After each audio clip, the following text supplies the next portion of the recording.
When the letter was being stolen, then the queen saw that the minister is taking it away. He has power over the queen because the queen knows that the letter is with him.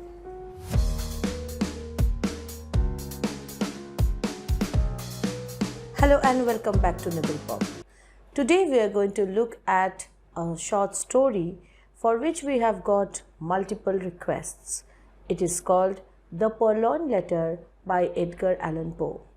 Many of you have this story in your American literature paper. I hope this video will be useful to you.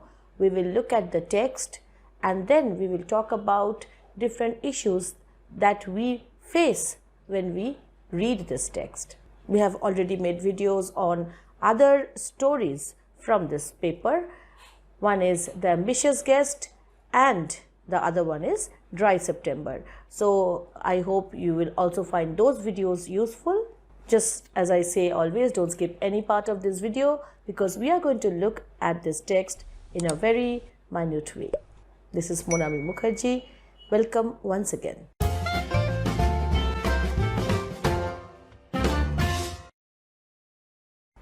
Edgar Allan Poe was born in the year 1809 in America, Boston. His parents were actors, but he was soon orphaned at the age of 3 years.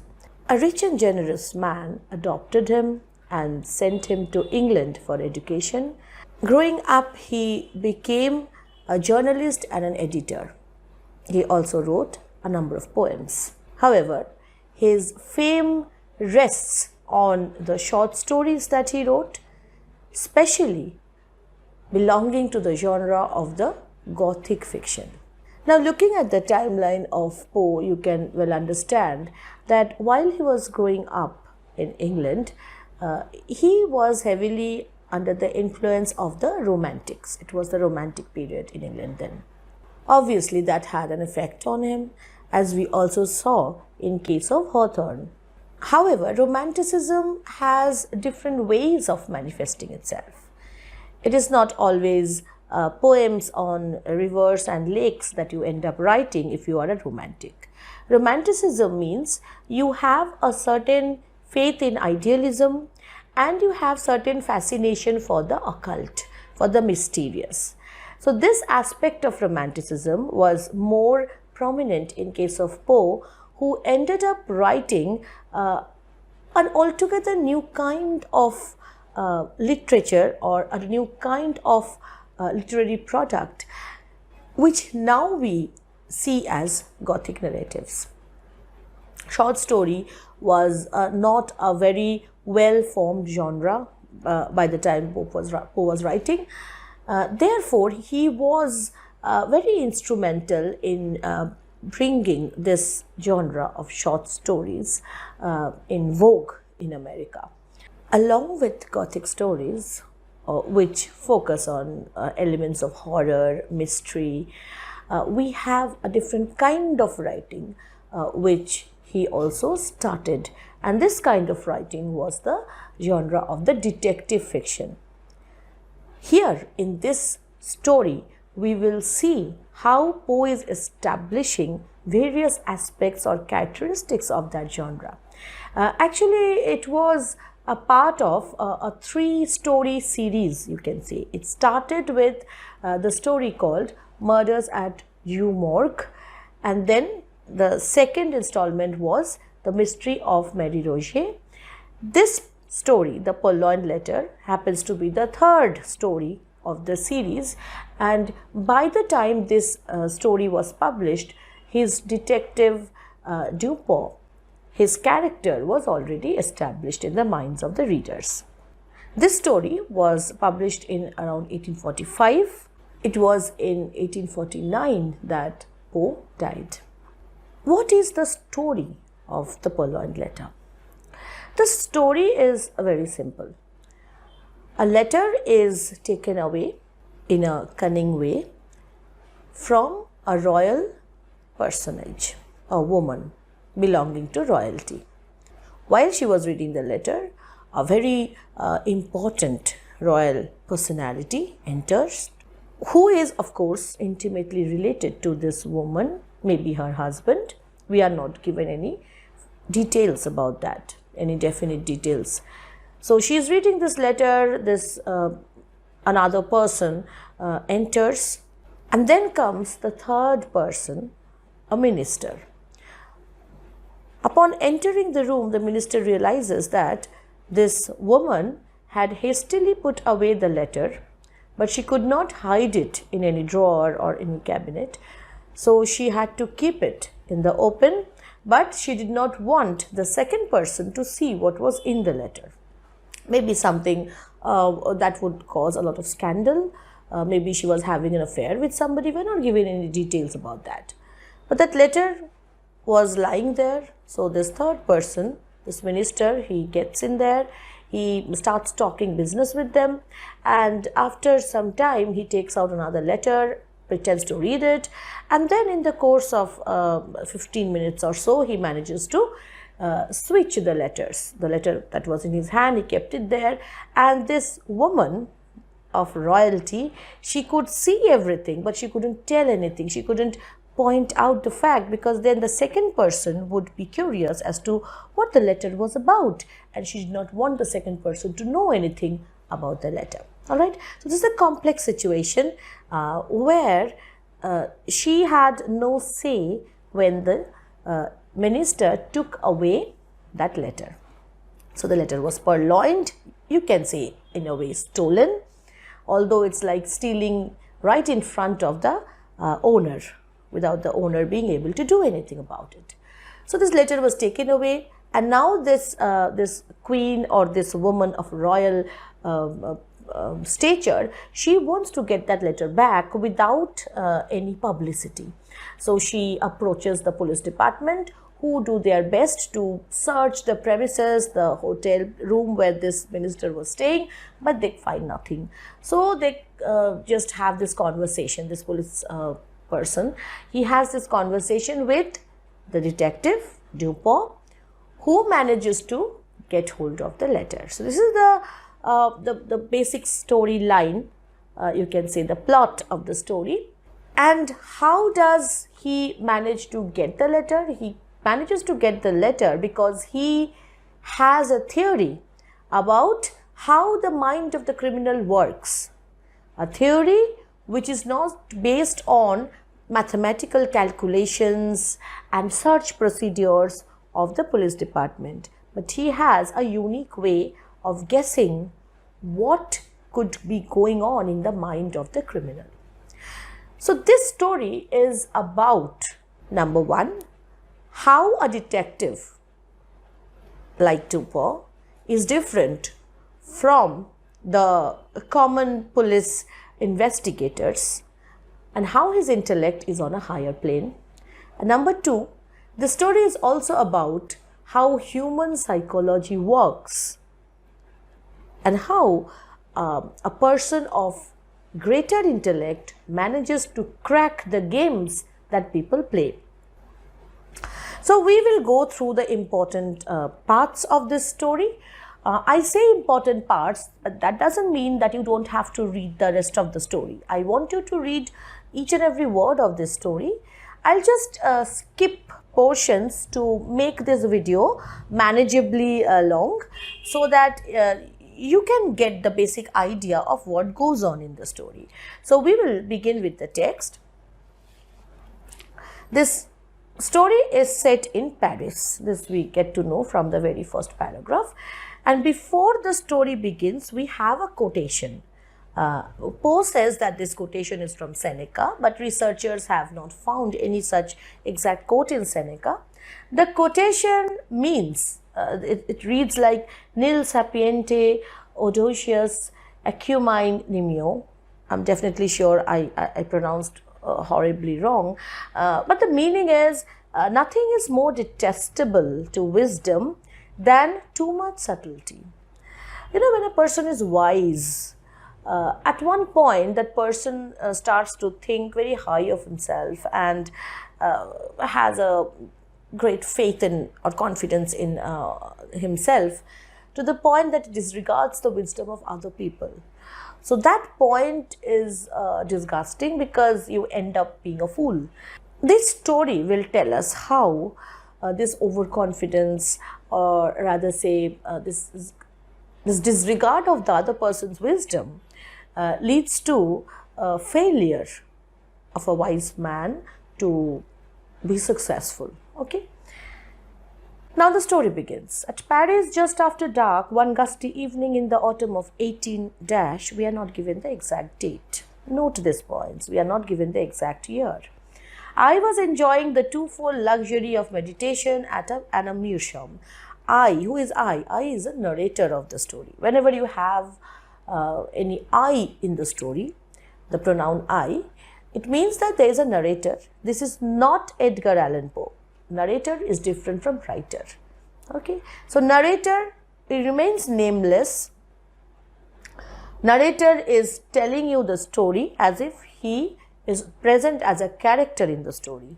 Whenever a narrator tells you a story like this, that he is present in the story, it becomes a first person narrative.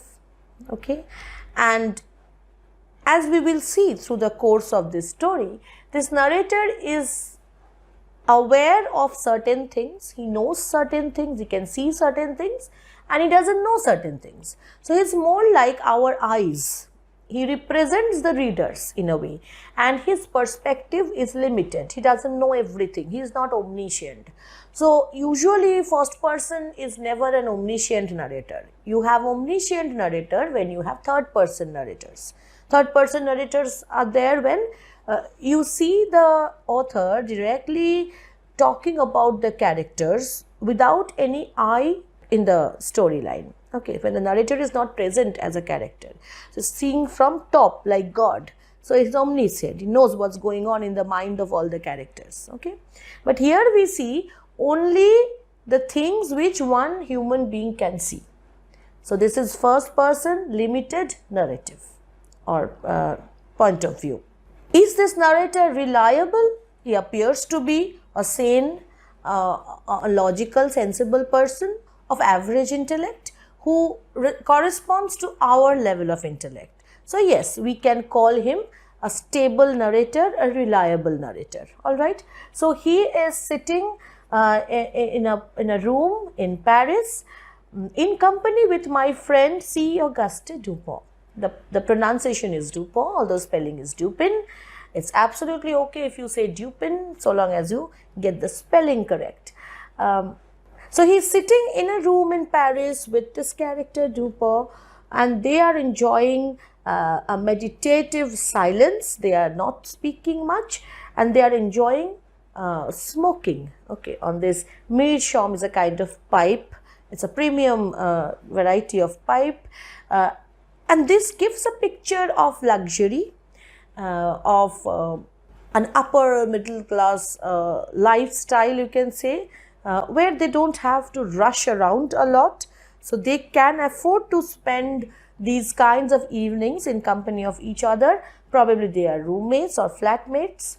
And then he gives a very detailed account of the address, number 33, Rue du Nord, Faubourg Saint-Germain. So this address is very important. We usually see that detective stories involving characters like Sherlock Holmes, and even in case of Bengali detective stories like in stories of Feluda by Satyajit Roy, we see an exact address of the detective. This creates a kind of credibility, as if the readers are in any kind of problem, they can straight away drive up to that house and knock the detective that I have this problem, please solve this. So this creates a kind of credibility, or offers a kind of journalistic credibility to this whole narrative. All right. And usually these narrators, they present these detectives as real characters. The relationship between the narrator and the detectives, in case of Poe, in case of Arthur Conan Doyle, in case of Agatha Christie, there is a strong friendship, but at the same time there is a difference in the level of intellect. The narrator happens to be on a common level of intellect while the detective is on a higher level of intellect. Anyway, it starts with their sitting together, doing nothing. For myself, however, I was mentally discussing certain topics which had formed matter for conversation between us at an earlier period of the evening. So he was sitting, the narrator was sitting, thinking about a conversation they had just a few moments back. And the conversation was about what? I mean the affair of the rumor and the mystery attending the murder of Mary Roget. So they were discussing the previous cases of Dupin. Now this is also a literary strategy, you can say, of Poe to tell the readers that, see, I also have two other stories which you can go back and read, so that you can have a proper idea of what my detective is like. This is very much the technique YouTubers use. Like I in the beginning of this video said that go back and see my other two videos belonging to the same category, to establish a kind of a serialized sequence, because Poe understood that if people followed the stories of Dupin starting with the first story, they will be more in proper understanding of the character of the detective. So this is like an advertisement of the previous stories. And then someone called Monsieur G enters. Again, we do not have the full name here. We have only the full name of the detective. We do not have the full name of the person who enters the room. And this person is the prefect of the Parisian police. He is a police officer. So they gave him a hearty welcome, after which they inquire about the things happening around him, and he talks about, this police officer talks about this strange case. Now before hearing his case, Dupin wants to light the candle because it was a dark room. He wanted it to be lit up. So as he was lighting the wick of the lamp, he said something interesting. If it is any point requiring reflection, we shall examine it to better purpose in the dark. So usually when we have something to think about, we need to concentrate on something, it is better we do that in the dark. You have seen people meditating. What do? They shut their eyes, because when you have things visible to you, when you have distracting sights in front of you, usually you cannot think in that way, which you could do if it was dark and you didn't have to see anything. So this shows that this detective believes in thought processes, meditation, and reaching a conclusion through thinking logically, instead of just looking at facts. Okay, so for him, the processes of the human mind are more important for intellectual development than processes of the human eye. Okay, so anyway, so that gives an idea about this character of Dupin. And the reaction of the prefect is, that is another of your odd notions, said the prefect, who had a fashion of calling everything odd. Now this prefect, this police officer, he used to use this word odd a lot of times. Whenever he could not understand something, he would say this is odd. So the narrator says that this prefect used to say this word odd a lot of times, because many things were there which were beyond his understanding. So in short, the narrator is trying to tell us that this prefect has very low intellectual capacity, because for him most things appear as odd. Anyway, now after this, he goes on to say that he is now stuck in this case which he cannot solve, he cannot find the letter, and this has become a very troubling matter for him. Perhaps it is the very simplicity of the thing which puts you at fault said my friend. So the detective thinks that maybe it's too simple, that's why you can't solve it. And of course, that appears to be something very odd to the prefect, who says that, what nonsense you do talk, and he laughed heartily. Anyway, while talking about this letter, the prefect tries to give them some idea about why this letter is so important. This letter is not important because of the contents only. This letter is important because it would lead to certain scandalous exposition, certain revelations, which this royal persona, this woman of royalty, she doesn't want to happen, because this letter contains information which she doesn't want the other person in her family to know. This information might cause a lot of trouble, not just on the domestic front, but on a national level. Therefore, this letter had to be recovered from the minister, because while having the letter, the minister could manipulate this woman in any way he wanted, because so long as the letter was there with him, she was in his power. But interestingly, if he gave the letter to that other person, that moment he is using the power, he is also losing the power. So the interesting thing about the letter is that if you use it, you will not have the power anymore. Therefore, it was also in the interest of the minister not to use it. His interest was to keep it. All right, and that was like blackmailing the queen or that woman.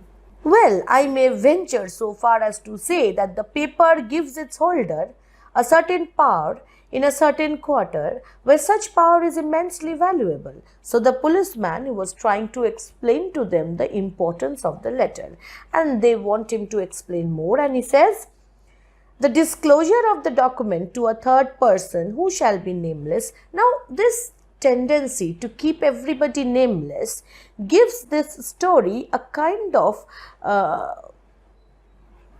mystery, as if the whole thing is happening undercover in a hush-hush manner, and the readers are getting a forbidden glimpse into the inner recesses of England's politics. So that generates a kind of excitement in the reader, that we are able to spy into the closets of the royalties. Okay, so this air of confidence is created with the readers, and he goes on to say that this fact gives the holder of the document an ascendancy over the illustrious personage. Illustrious personage is the royal woman, whose honor and peace are so jeopardized. But this ascendancy, I interpose, the narrator says, would depend upon the robber's knowledge of the loser's knowledge of the robber. Such an interesting set of words. Who is the robber here? The minister. Who is the loser here? Let's call her the queen. I'm not saying it's the queen, but for sake of convenience, let's assume it's the queen. Okay, so robber is the minister, loser is the queen. So the robber's knowledge of the loser's knowledge of the robber. When the letter was being stolen, then the queen saw that the minister is taking it away. So the loser's knowledge about the robber is present. Okay, and that's why this blackmail is possible. If the queen did not know who had taken the letter, then that person wouldn't have any power over the queen, right? He has power over the queen because the queen knows that the letter is with him. So this power of, or whatever is calling it, this ascendancy, would depend upon the robber's knowledge of the loser's knowledge of the robber. All right. And then he asks, who would dare? And the thief says, well, it is the minister D. So again, we do not have a full name here. We only have the first letter D, which interestingly corresponds to the first letter of our detective's name, Dupin. Okay, so I will come to this later, but keep this fact in your mind. Who dares all things, those unbecoming as well as those becoming a man. You remember where you heard this kind of a phrase? I'll do what becomes a man, what becomes more, I'll not do that. Who said this? It's said by Macbeth.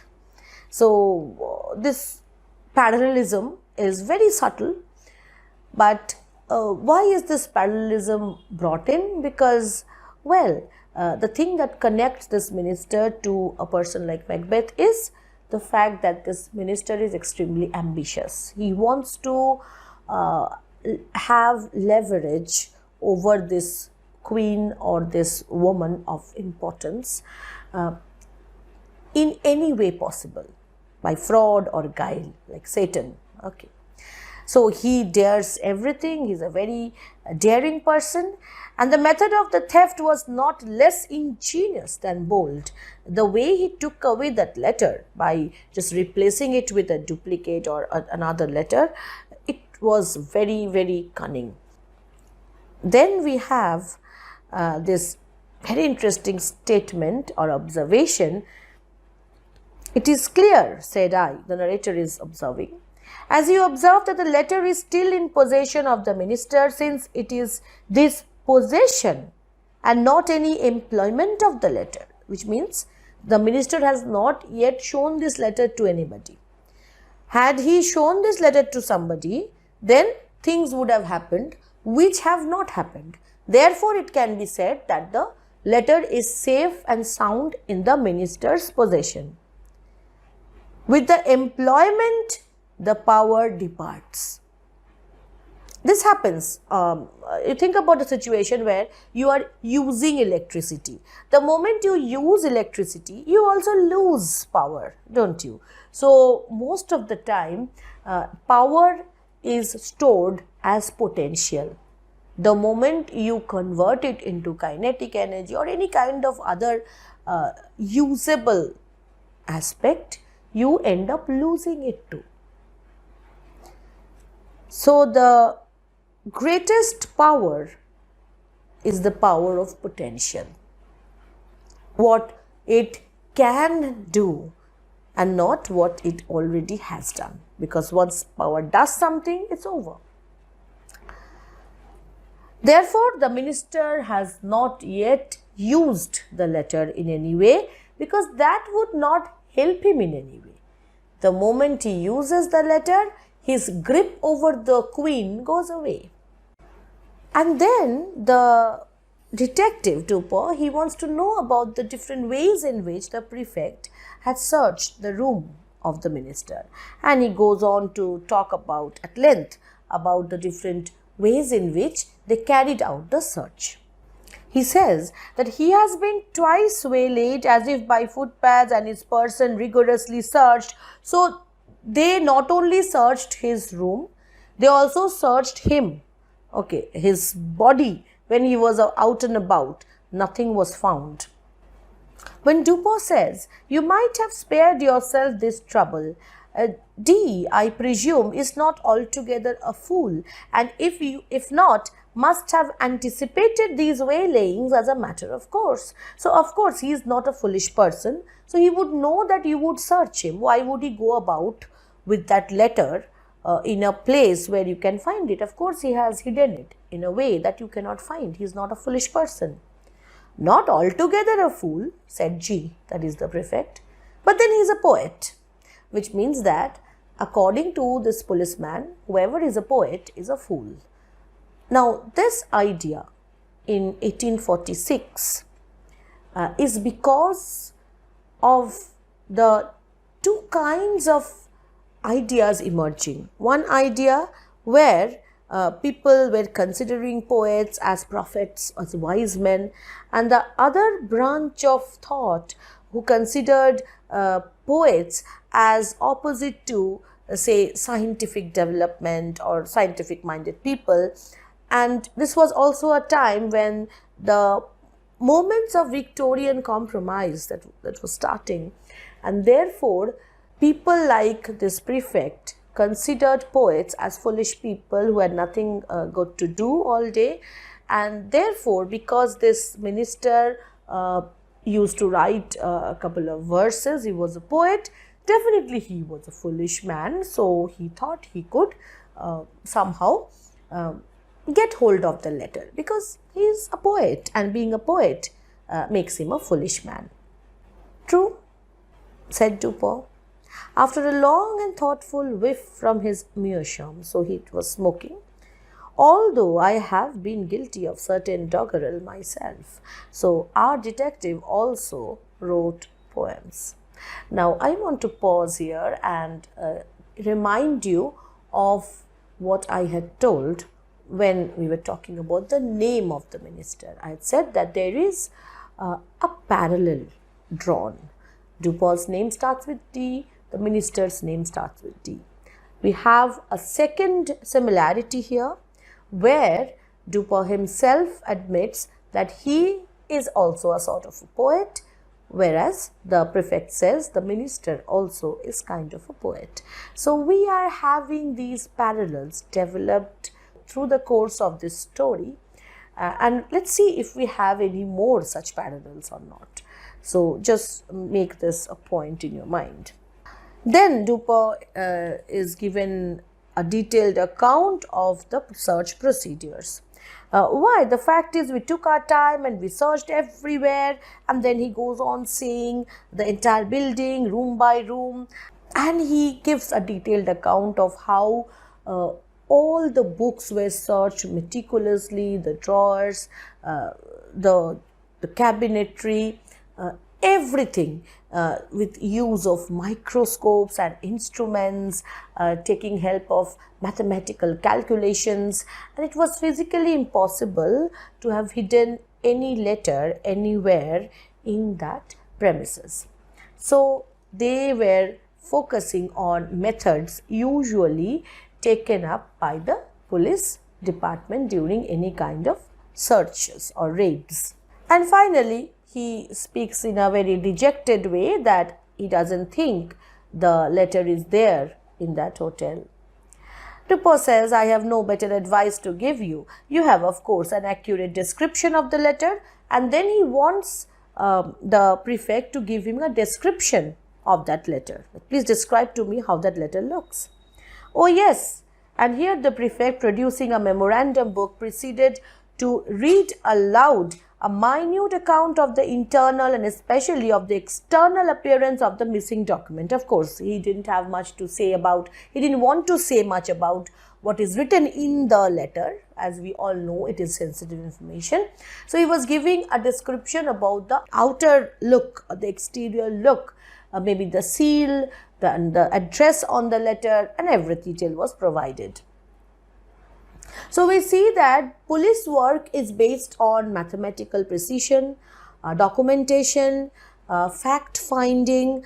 All these established methods are followed by the prefect, but the letter is not found.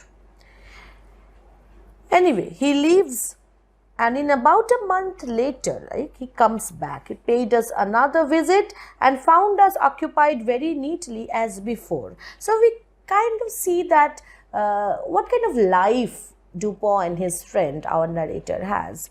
They have a laid back life.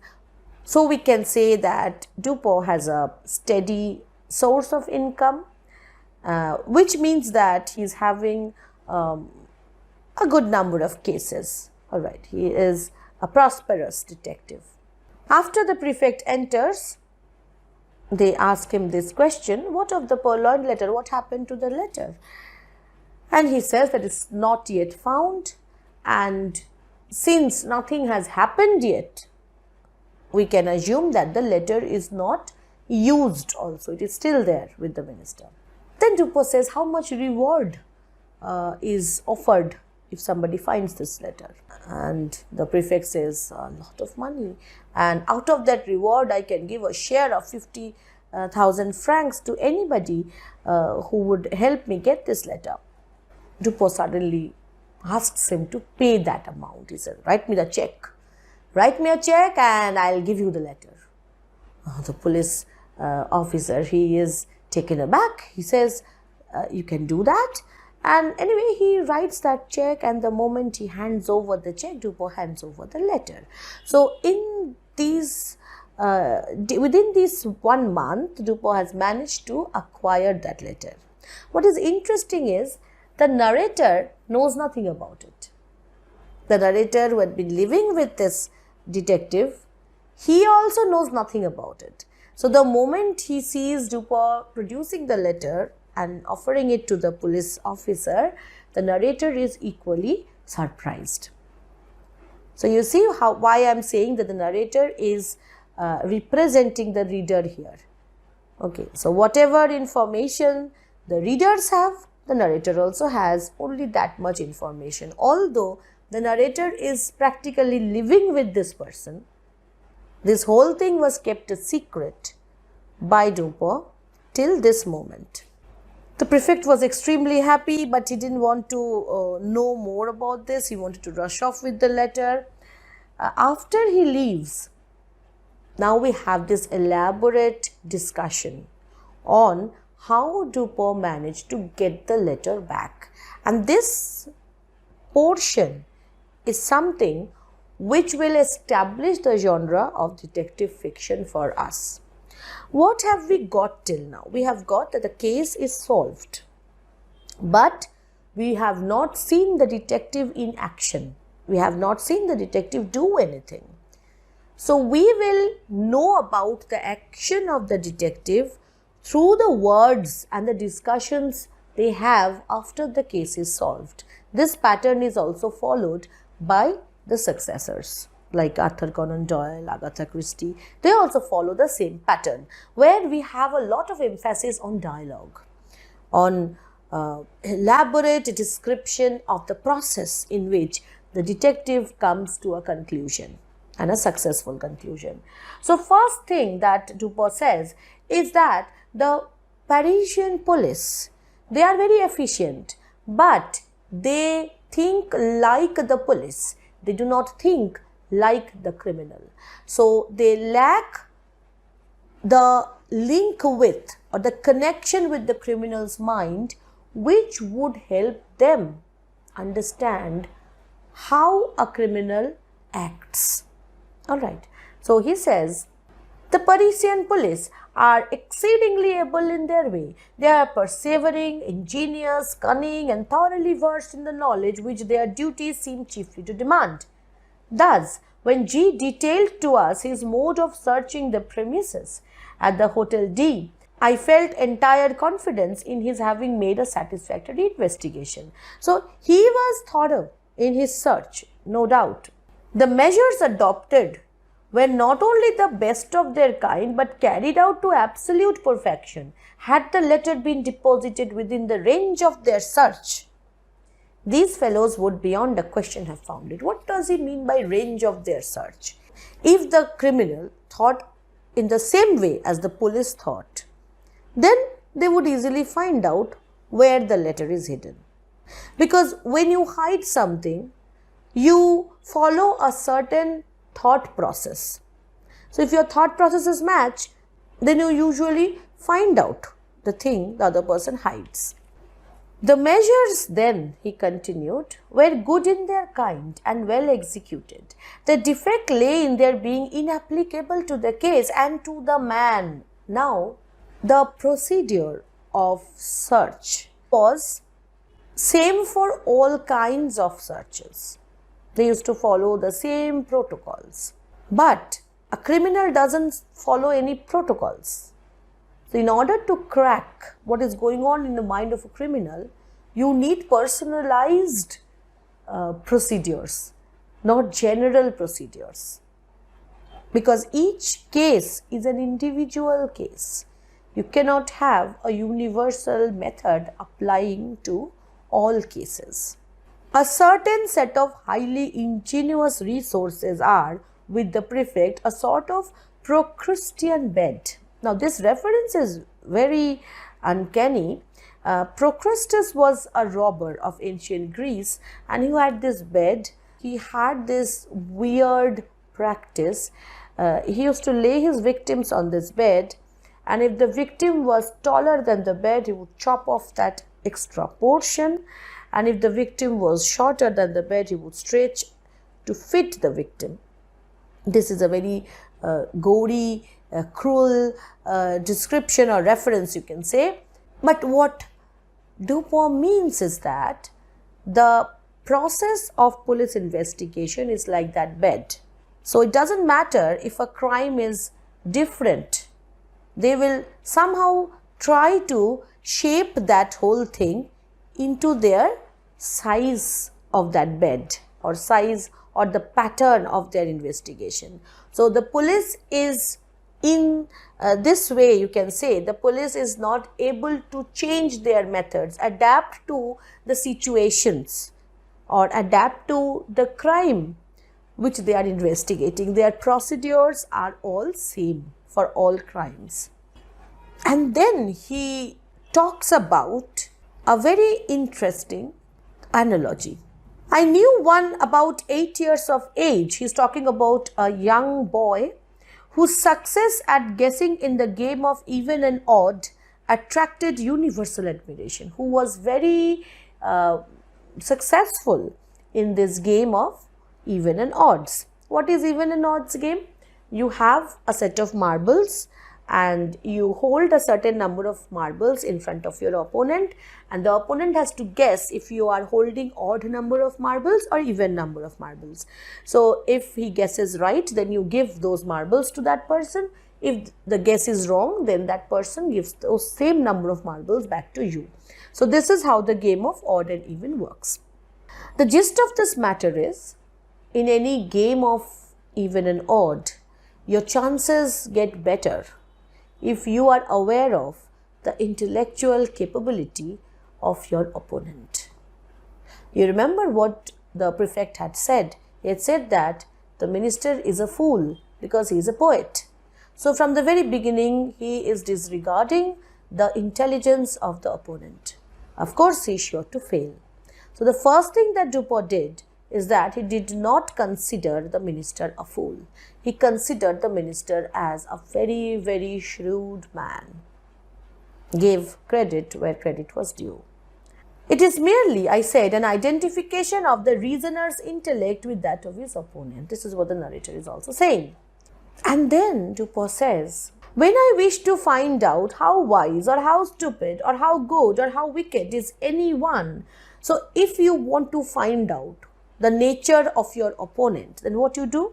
I fashion the expression of my face as accurately as possible in accordance with the expression of his. So when you're playing this game and you try to understand or figure out what is happening in your opponent's mind, the best way is to imitate the expressions that you see on the face of your opponent, and then think about the thoughts that are arising inside you. So what Dupin is saying is that our facial expressions often correspond to what is going on in our minds, and if you can copy the facial expressions, you can understand what is going on in somebody's mind, because often people do not pay attention to their body languages, to their facial expressions. Of course, very smart gamblers have their own way of hiding their expressions, but usually children playing this game of even and odd, they cannot manipulate their expressions. So if the opponent can read your expressions, they can understand what is going on in your mind. Then Dupin says, what is all this boring and probing and sounding and scrutinizing with the microscope? He's talking about the methods adopted by the police, and dividing the surface of the building into registered squared inches. What is it all but an exaggeration of the application of the one principle or set of principles of search? So they are following a method which they have always followed, which means that if you are a very intelligent criminal, you already know about these methods because they have always been used by the police.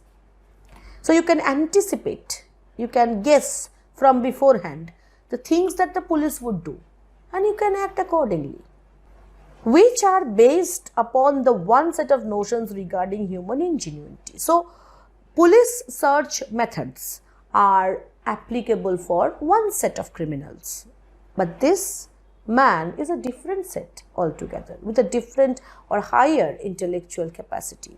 So the police should have changed their methodology of search. Do you not see he has taken it for granted that all men proceed to conceal a letter, not exactly in a gimlet hole bored in a chair leg, but at least in some out-of-the-way hole or corner suggested by the same tenor of thought which would urge a man to secrete a letter in a gimlet hole bored in a chair leg? Now, normally a stupid man would hide a letter in a hole inside a chair leg. The police officer thought that this is an intelligent man, so he will not hide it in a chair leg but in some other leg. So he kept on thinking along the lines of hiding a letter in a chair leg or in a hole in a furniture. And he thought that because he is more intelligent, he will think of a better furniture than a chair. He was not thinking for once that this man would not even hide the letter in any kind of furniture at all. Okay? So Dupin goes on to say, the remote source of his defeat, the defeat of our prefect, lies in the supposition that the minister is a fool. He first of all thinks the minister is not that intelligent because he has acquired renown as a poet. All fools are poets. That is, the prefect feels. And he is merely guilty of a non-distributio medii in thence inferring that all poets are fools. Now, all fools are poets is something that the prefect feels, that if you are a foolish person, then you are very poetic. And then out of this feeling, he is making this inference that all poets are foolish persons, because all foolish persons are poets. But then consider this statement, all roses are flowers. Does that mean all flowers are roses? No. First of all, the first thing that the premises on which he is basing his conclusion, that premise is also wrong. He is saying that all fools are poets. This is what he feels. It's not an established fact.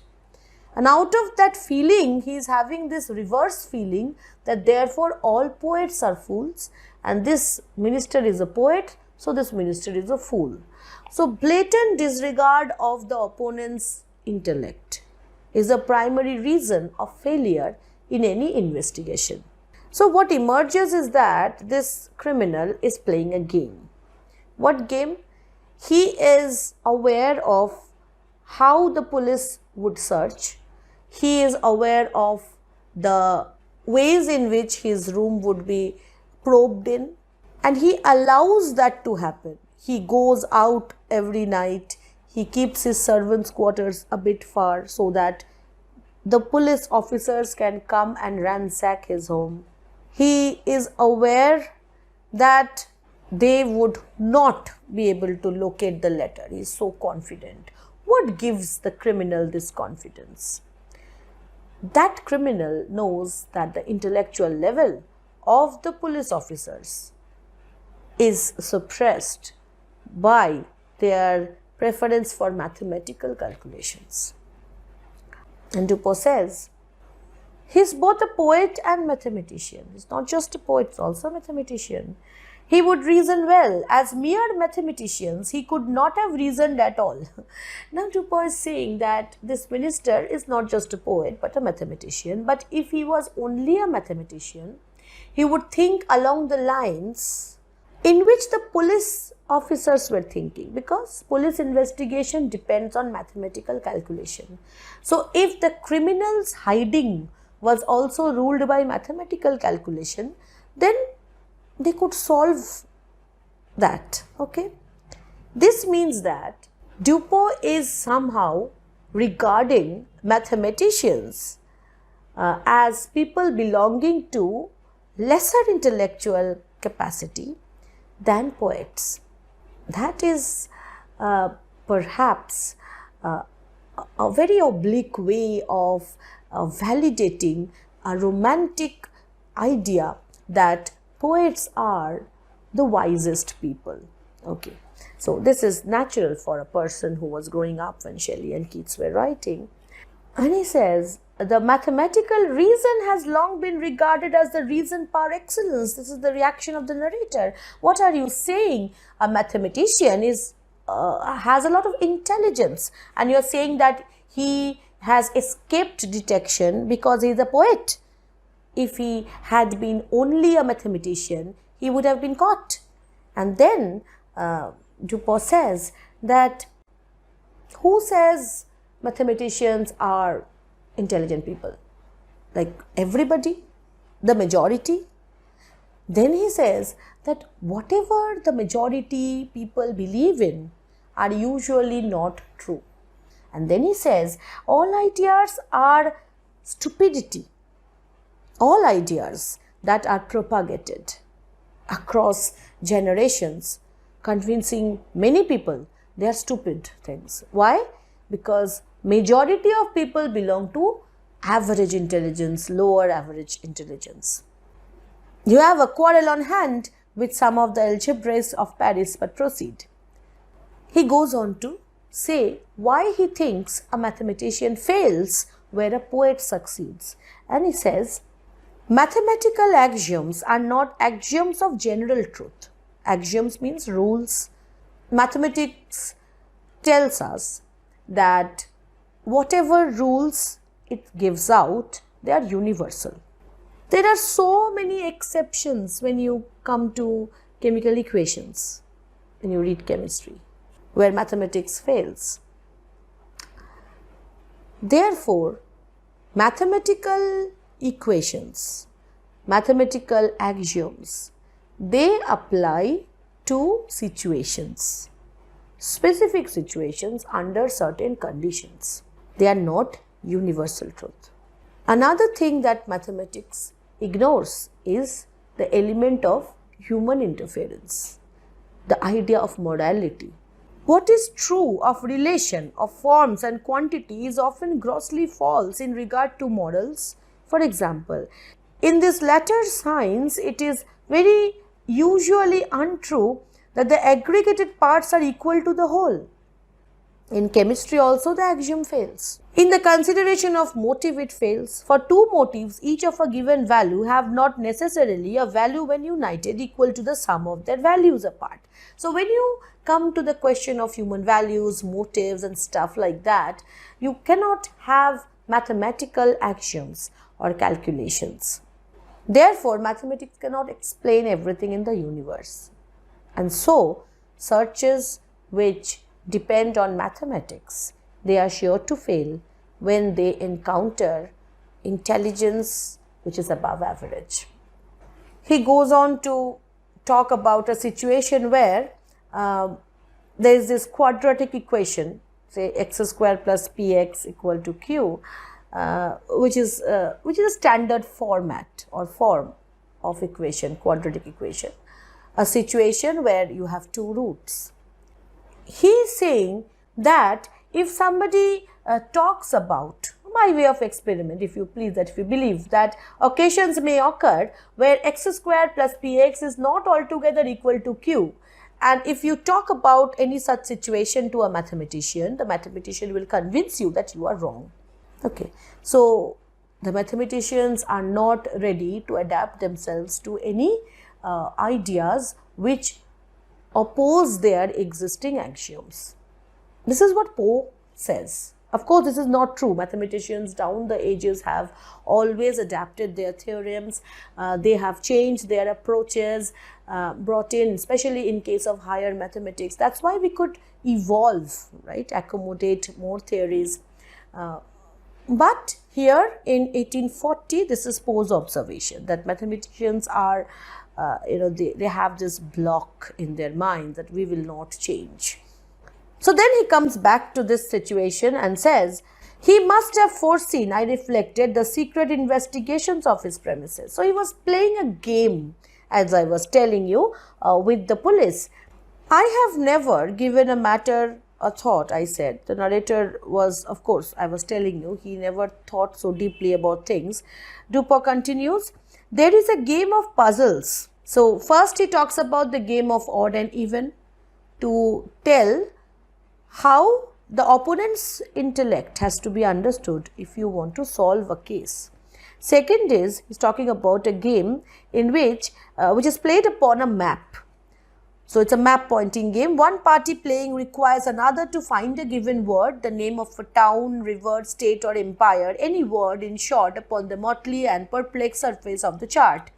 A novice in the game generally seeks to embarrass his opponents by giving them the most minutely lettered names. Now when you ask somebody to find out any name on a map, you usually want to give a small name so that it is difficult to find. But think about it. If you give the name Pacific Ocean, or if you want to give the name of the whole continent or a big place, then how would the letter be arranged? The letters would be, far away from each other. So it will be actually more difficult to see the whole word together on the chart if they are spread across the chart. All right. This you can see in any kind of globe or map. The small limbs are written in a way where our eyes are focused on that one word at one go. But if it is a long word, or rather if it's the name of a place which spreads across a large area, then the name is also written stretching across and difficult to read at one go. And therefore, a more intelligent player would ask you to find a word which corresponds to a place of a greater area, bigger area. Then you can't see those letters that easily. He never once thought it probable, he's talking about the prefect, or possible that the minister had deposited the letter immediately beneath the nose of the whole world. Probably the letter was there in front of everybody. The letter is hidden in not being hidden. That was the whole point. Full of these ideas, I prepared myself with a pair of green spectacles. Now the detective will give us an account of how he got hold of the letter. He got himself some green spectacles so that he could hide his eyes, so that when he was talking to this man in his hotel room, he could look around and the minister would not be able to see where he was looking. So that would help him. And he went there to this hotel, to this ministerial hotel. I found D at home. So we see that these two people knew each other. Otherwise, how can you have just an appointment with the minister? So this also proves that Dupin, our detective, has a good social standing, because he can any day go and meet a minister.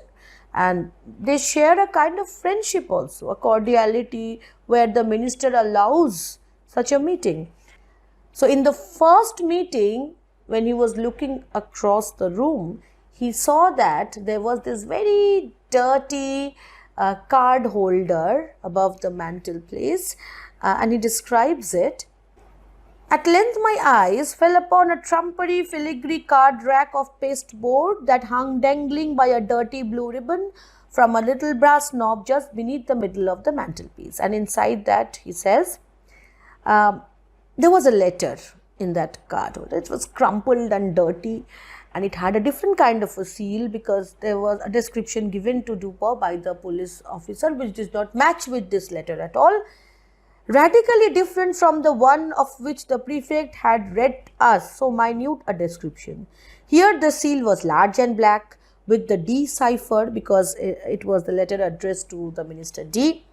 There it was small and red with the ducal arms of the S family, the royal family. Here the address to the minister was diminutive and feminine, as if a woman had written a letter to this minister, love letter. There the superscription to a certain royal personage was markedly bold and decided. The size alone formed a point of correspondence.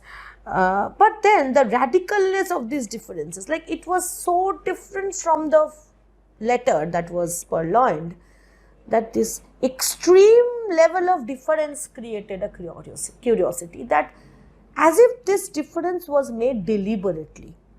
Secondly, this minister had this neat and clean room. He was a neat and clean person himself, maintained himself. Then how can he have this dirty looking thing in his room? The second thing that kind of generated a curiosity in our detective. And the third thing is, it was a right place to hide the letter, because the police would never consider it to be the place where it can be hidden. Because how can you hide a letter where it is so visible?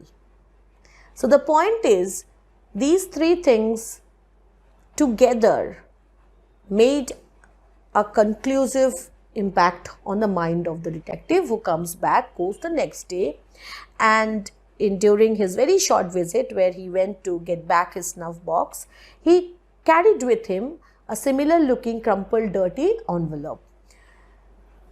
He arranged for a distraction where a gunshot was fired outside the window. The minister went there to see, and in that very short moment, he switched the letters, kept that other letter which he had carried, and brought that letter with him. Inside that crumpled envelope was the letter that was purloined. So this is how he recovered the letter. And the last thing which we see here is the narrator asking him, what was written in the letter that you deposited? Did you give a blank letter there? And he says that, no, I didn't give a blank letter there. Then he says that this minister is not a good man. He had on one occasion done something bad to me, so I had to also get my small revenge. Plus, I was very much serving this royal personage. I was quite loyal to this royal personality, and therefore I wanted to help her out. Out of these two motivations, he did what? He kept a letter there in that card box, and in that letter he had written this quotation from Trebillon's Artery. It's a tragedy, and it says "San de se si funeste," and then I can't pronounce it, of course. And the translation is, "A design so deadly, if not worthy of Atreus, is worthy of Thyestes." What is the story about? The story of Thyestes and Atreus is a story of two brothers, King Atreus and his brother Thyestes. Thyestes seduced the wife of his brother, and then out of that came the motivation of revenge in Atreus. Atreus wanted to have his revenge. He ended up killing Thyestes' sons, and not just that, he served those sons on a banquet to Thyestes. Okay, that was very gory and cruel thing to do. And it's written that, yes, it's a cruel thing to do. It is not worthy of King Atreus' personality to do such a thing. But Thyestes is so low, Thyestes is so bad that he deserves this. So an action which is not worthy of Atreus is committed because this matches the lowliness of Thyestes. Why is this quote written in that letter? Because the action of purloining the letter, taking away the letter, it is an act of stealing. So our detective Dupin, he also stole something. Stealing is a bad thing. Stealing is not something worthy of Dupin's personality. But this situation is such, and this man is so low, that it is okay to steal things from him. So whatever is not worthy normally for Dupin is now a worthwhile action because it is done against a man who deserves it. Now what I want you to notice is that these two references, one is this reference to Atreus Thyestes story, and then we have this reference in the very beginning where you have the Procrustean bed, that reference to that robber. What kind of references are these? These are references involving a lot of gore and violence. Somehow I feel Poe, even when he is writing detective fiction, he cannot do away with his instinct to put in something gory and violent and horrible. So that element of horror is there even as a subconscious backdrop through these references. Now, Poe, he was considered to be a madman. William Blake was also a madman. Like every creative genius is branded by society. Every thinker who thinks outside the box is branded by the society as a lunatic. It is normal. For Poe, writing was very therapeutic, and he felt that he could maintain his logical faculties if he wrote about these characters like Dupin and the ways in which he solved cases. So it was like an exercise in expressing his logical abilities, because this whole world considers mathematicians to be sane people. But here we see that sanity or intellect is existing beyond the realm of mathematics. Logic is existing beyond the realm of mathematics. Mathematics is not the only thing that governs logic. Logic is beyond maths. This is what the story is about. So the first thing that everybody would notice is this character of Dupin, as I was telling you, is a parallel to the character of the minister. Both starting with the letter D, both poets, and each playing a game with the other. It's as if it's a guessing game between the two. So two planes are established. On one intellectual plane, we have the narrator, the police department, and the readers. We also belong to that lower level of intelligence, trust me. And on the other plane, we have three people. One is the detective, of course. One is the criminal, the minister. Who is the third person? Well, the author. So in establishing the second higher plane, Poe is also securing a position for himself. See, I am here on this higher plane, and maybe that's why you people call me a madman. There is method in my madness, just as we see in Hamlet.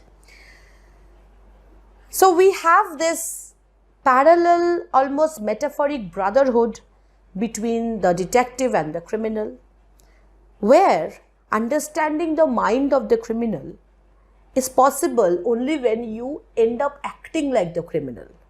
So the case of purloined letter is solved only by purloining the letter. Purloined means to take away something from its original position. Now think about this letter. During the original moment of stealing, we have four characters. This is what Lacanian psychoanalysis theories also talk about later when they discuss this story in detail. We have four characters. First is this queen persona. Second is the husband persona, another royal figure. Third is the minister. The fourth character is the letter itself. This letter is very important because this letter generates a lot of power. The power of potential, the power of possession. And this power is in the movement.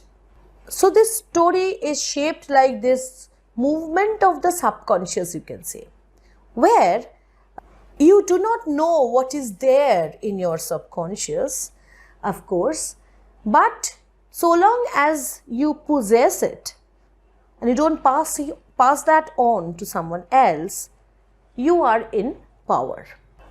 So somehow we can say that there is a link created between the minister, the detective, in the fact that both of them are taking away something which belongs to another person. So both of them are doing the same thing, but this is not the equal thing because the motive is different, the consequence is different. We have a lot of French overtones, understandably so, because it's set in Paris. It was translated by Baudelaire, and the name of the translated story was La Lettre Volée, and the word volley means stolen. So, although I wouldn't say that purloined means stolen, because the person here who is purloining the letter is not actually stealing it. So, it's a very subtle word, and the very use of this word in the title shows how subtle Poe is, how capable he is of using English language. Admirable quality in him. The most important thing about this story is that it is built upon a lot of void. We are not given information about the year in which this is set. We are not given information about the names of the characters, the name of the police officer, the name of the minister, the name of the narrator. We are not aware of anything like that. We do not know to whom the letter belongs, what scandal it would have issued, and we do not know the contents of the letter. We are given no information that creates a sense of mystery, yes. At the same time, it shows that story does not lie with particular details. Story lies in the universality of mystery, and story lies in situation rather than characters. The power of the letter is not real. It's not acted on. It's potential. You can almost draw an analogy with nations holding nuclear powers. When a nation holds nuclear power, what is it doing? Suppose a nation has rights to build nuclear weapons. The fact that they possess a nuclear weapon gives them power over the neighboring country. They will never use that nuclear weapon, because once they start doing that, they will simply annihilate each other. Everybody knows nobody is going to blow a nuclear bomb anytime soon. But this threat is real. So, power is not in using. Power is in storing, in telling people that I have this, so beware. So, the important pointers in this story is the contrast between mathematics and logic, the parallelism between the criminal's mind and the detective's mind, the idea of detective fiction where we have this conventional figure of a detective, a narrator figure who is usually has a lot of friendship with the detective. There is this figure of the client, usually from the police department, or a person who is harassed by somebody or who has faced certain problem, comes to detective for solving a case with discretion. Usually these cases involve a lot of social scandal, a lot of spying is involved, espionage. Sometimes they cross across international borders, involve the Ministry of Foreign Affairs. So these conventions are established. So Poe's story as a story is not so important as it is as a starting point of a whole new, brand new genre, the genre of detective fiction. We have this personality of this thinking, intellectual, logical detective against action-oriented figures of the police department who solve cases through conventional modes of investigation. So all these aspects of detective fiction are established by Poe, which are later developed by writers like Arthur Conan Doyle, Agatha Christie, and back in India we have emergence of detective figures like Byomkesh Bokshi. Usually these detective figures are loners. They are presented as thinking intellectual human beings who have a great knowledge about human psychology. Speaking of detective genre, we usually have a whodunit format in detective stories. Here we do not have that format because we already know who has done what, and it's not about finding out who has purloined the letter, but more like who will purloin it back. So it's a different kind of setting altogether, and the primary theme as we have already been told in the very first quotation that is used, is that wisdom has its limits. So that's it for today. We have gone through this beautiful story. If you have any problem with any aspect of the story, feel free to comment. Also keep suggesting names of stories which you want me to discuss with you. Subscribe to our channel if you want to stay connected and for more content as we upload them. This is Monami Mukherjee signing off till our next video. Stay happy, stay subscribed.